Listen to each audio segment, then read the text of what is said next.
We start out with our power steering pump bracket, and there's a stud that goes on the inside right here.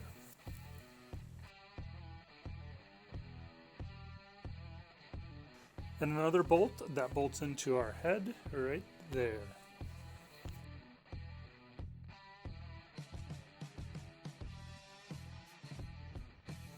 Time to lift up our power steering pump, and the upper left there hooks right into that first stud that we put into our bracket.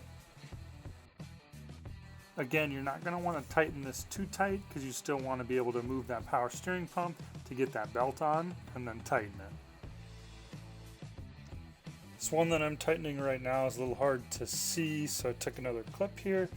It's kind of tucked in there, and this one's also used to hold the power steering pump once you get the belt set where you want it. Now I'm working on this little side bracket on the back. I don't know why they did this, but I had to put the exhaust manifold on, kind of loosen everything up to get this little bracket on there, but it's where that bolt on the back side of the power steering pump locks into place.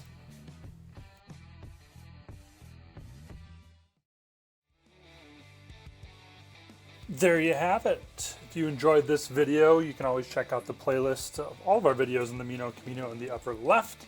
And don't forget to like, subscribe, and turn on notifications so you don't miss out what we do on the next episode of The Roy Garage.